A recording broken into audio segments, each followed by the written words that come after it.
a pesar de que cualquiera que tenga memoria sabe que las modas del presente no son sino versiones kitsch o retrofolk de lo que pasó hace 20, 30 o 100 años, pues constantemente se invita efectivamente a salir de esa zona de confort. Entonces, bueno, es un discurso en el que ser libre consiste en liberarse de los viejos prejuicios o lugares comunes, ¿no? La libertad no es el ejercicio responsable de la propia agencia, sino que la libertad consiste en emanciparse negativamente de algo. Para mí la libertad es la conciencia de la necesidad. Es decir, que el querer propio coincida con el deber colectivo o con el deber ser en general. Aquel que quiere lo que no puede no es libre. La libertad consiste justamente en eso, en que la voluntad propia coincida con el deber ser del mundo. En la tradición filosófica siempre se habla de dos tipos de libertades, la libertad de los antiguos frente a la de los modernos. La libertad antigua sería una libertad colectiva, donde la libertad consiste en que tu pueblo no esté dominado por otros, en que la polis sea independiente, en que la ciudad en la que uno vive sea independiente y se regule a sí misma, y entonces el hombre libre es el que participa de los asuntos comunes. El que no participa de los asuntos comunes se le llama idiota, el que tan solo se preocupa de lo suyo. En la época moderna, curiosamente, el idiota es, al contrario, el altruista, el generoso. En el idiota de Dostoyevsky, que es una versión del Quijote de Cervantes, el idiota es aquel que, en vez de mirar por lo suyo mismo, pues está entregado a los demás y sacrificado por los demás. Entonces hay una inversión del concepto de idiocia. Siempre se ha dicho que la libertad está acompañada de la responsabilidad, es decir, que si uno toma decisiones de manera libre, pues debe responsabilizarse de ellas, y de hecho el término responsabilidad lo que quiere decir es que respondes de los actos, es decir, que puedes ser interpelado, que tus actos tienen consecuencias y que tú te haces cargo de esas consecuencias. El estrés surge como una respuesta, como una forma de responsabilidad psicológica en la que uno está preocupado por las consecuencias de la acción. Si actuáramos con independencia de cuáles fueran las consecuencias de la acción, pues seríamos unos idiotas en el sentido arcaico del término. Es decir, seríamos unos personajes que tan solo se interesan por su deber individual puntual, por cumplir con su labor, sin darse cuenta o sin preocuparse, sin estresarse por los efectos que tiene la acción. Muchos dicen que la humanidad es un constante combate entre los imbéciles y los idiotas. Los idiotas son los que se preocupan solo de lo mismo, de sí mismos, o los que están entregados al altruismo de manera estúpida, sin tener en cuenta las consecuencias de sus acciones, y los imbéciles son los que les falta el báculo, inbaculum, los que no están aviados, los que no tienen los aparatos y los elementos como para actuar en el mundo. Entonces los idiotas tienen el poder, pero no saben lo que deben hacer, y hay otros que tienen un sentido del deber, pero no tienen el poder para hacerlo. El lema fundamental para abordar estos asuntos es el famoso festina lente de los antiguos, ¿no? Vísteme despacio que tengo prisa. Hay una paradoja ahí, que es que los medios van siempre en contra de los fines, pero en la antigüedad y a día de hoy estamos dándonos prisa, tomando un montón de aviones y de medios de transporte para ir a cumbres contra el cambio climático, que van a tomar decisiones en contra de los medios de transporte con los que hemos llegado allí, ¿no? Entonces los medios siempre están en contra de los fines, ¿no? Tenemos que acelerarnos en decelerar el sistema productivo, ¿no? Tenemos que darnos prisa en que en echar el freno de mano. Hay un montón de metáforas ferroviarias acerca del cambio climático, bueno, que también es un fenómeno de estrés. El que no esté estresado ante la posibilidad del colapso medioambiental, el fin de la humanidad y todo el apocalipsis que lleva ofreciéndose como discurso medioambiental en los últimos 50 años, es que es un idiota nuevamente, ¿no? Es uno que, bueno, vive con una ignorancia estratégica. Porque si fuéramos conscientes a cada segundo que vivimos que vamos a morir, y eso no nos lo va a quitar nadie, pues probablemente no nos comportaríamos como nos comportamos. Pero de nuevo vuelvo al Mahabharata. Hay un momento en el que se pregunta qué es lo más maravilloso y sorprendente del mundo. Lo más maravilloso y sorprendente del mundo es que, habiendo tanta gente muerta, vivamos como si fuéramos inmortales. Los que están desestresados son los que están muertos. El momento en que coincidas plenamente contigo y no tengas ningún tipo de estímulo negativo externo, es que estás muñeco. O sea, los muertos están perfectamente desestresados, viven en un espacio de confort, no se salen de su zona de confort, que es la tumba en la que están enterrados.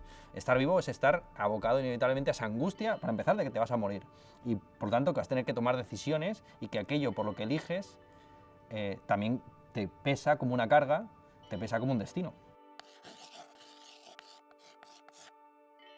Es un discurso que entiende siempre que hay unas coerciones, hay unas cadenas de las que debemos quitarnos, levantarnos. Es muy difícil no comprender la libertad en un sentido político. La libertad en sentido político siempre es una libertad negativa, en el sentido de una libertad antagonista. Yo no soy libre y quiero liberarme del Padre, del Hijo y del Espíritu Santo, ¿no? Quiero liberarme del Estado, o del mercado, o de la Iglesia, o de la escuela. Siempre te liberas contra alguien, cuando en realidad la libertad como responsabilidad es, insisto, darte cuenta de cuál es el deber y el querer y cómo puedes conjugar ambas cosas en tu acción. Y lo estresante, evidentemente, es ese intento de ajuste entre el querer propio y el deber ser allá afuera.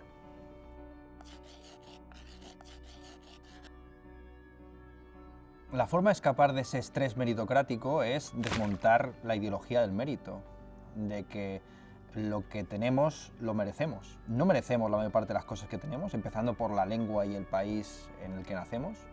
Eso es un azar y un accidente, y siguiendo por nuestras propias facultades naturales, quiénes son nuestros padres, en qué ciudad crecemos, cuál es el nivel de contaminación ambiental o de polarización política del país en el que uno se encuentra y cómo está el mundo en general. Entonces, empezando por esa conciencia de la necesidad, porque la libertad también podría definirse como la conciencia de la necesidad, pues uno se va quitando de ciertos estreses y de ciertas ambiciones. Evidentemente, la forma más fácil de no estar estresado es limitar la ambición. Esta es una doctrina clásica del budismo, que el camino hacia la liberación es eliminar el deseo.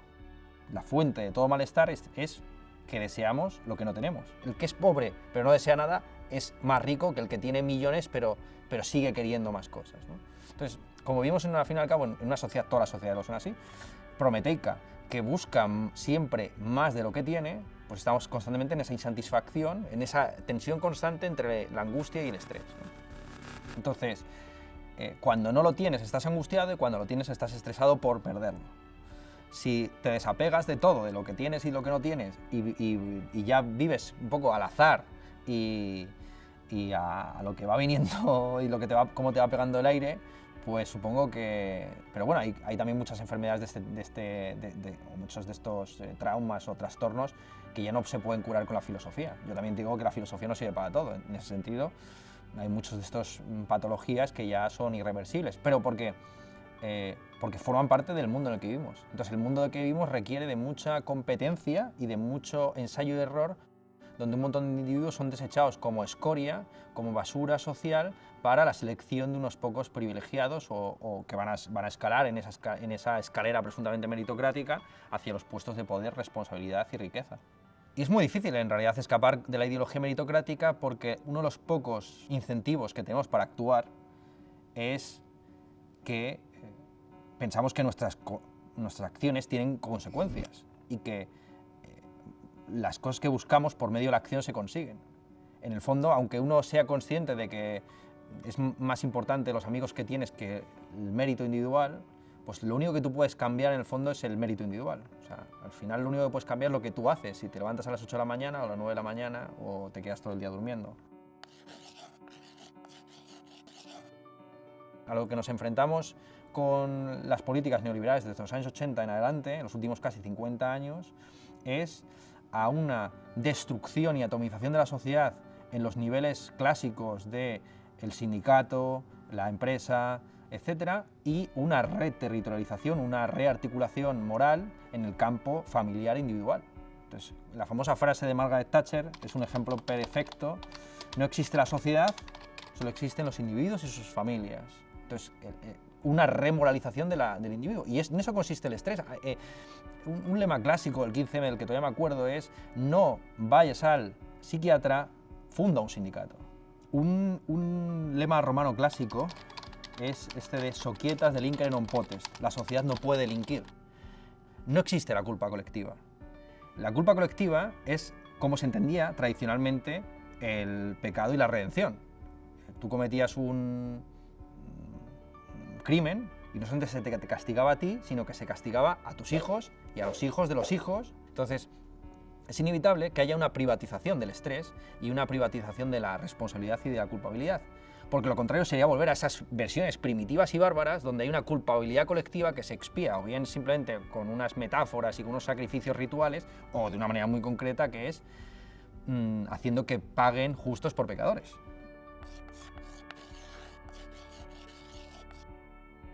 El autoconocimiento es fundamental para frenar el estrés siempre y cuando sea un heteroconocimiento, es decir, que conociéndonos a nosotros mismos conozcamos el mundo. El estrés también es fruto de la obsesión acerca de uno mismo, de estar preocupado por quién es uno, qué debería estar haciendo uno. Cuando uno se ve en el conjunto de lo múltiple, y ya no es simplemente una unidad separada, sino que se ve en una serie de dinámicas, pues puede ahí verdaderamente ejercer la libertad de una manera mucho más responsable y consciente y deliberada. Entonces sabe qué está haciendo y dónde lo está haciendo y cómo lo está haciendo. Si no, esa preocupación constante por el yo, pues es lo que lleva precisamente al estrés. Entonces, efectivamente, cuando uno se conoce a sí mismo se da cuenta de que en el fondo es un personaje vulgar o promedio de una sociedad y producto muchas veces de factores externos y se quita de muchas responsabilidades. Y por lo tanto es capaz de asumir las que tiene realmente. Es capaz de darse cuenta de que responsabilidad suya es, pues en el caso nuestro siendo profesores, qué tal está la clase o cómo articula una frase, pero él no elige la gramática del español. Claro, una sociedad en la que te viene todo dictado desde arriba y lo que quieres incluso no es una decisión individual, sino que viene impuesto por el padre, por la iglesia, por la escuela, por el Estado, es una sociedad que genera en principio menos estrés que una sociedad que pone toda la carga, que pone toda la carne en la libertad individual, en lo que uno quiere, en la vocación, en aquellas cosas que presuntamente elegimos. Es claro, lo que hay que hacer es desmontar esa ideología voluntarista, según la cual ser libre consiste en poder hacer lo que uno quiera. Pero claro, ¿uno elige acaso sus deseos? Esa sería, por ejemplo, otra forma de explicar la libertad como conciencia de la necesidad a alguien que no es pana de filosofía. Si la libertad es poder hacer lo que yo quiera, ¿quién ha elegido esos deseos o creencias que vienen ya dados de antemano? ¿Quién ha impuesto esos deseos? Esos deseos vienen producidos, evidentemente, inevitablemente, por factores externos como la publicidad, los medios de comunicación, la familia, la sociedad en general.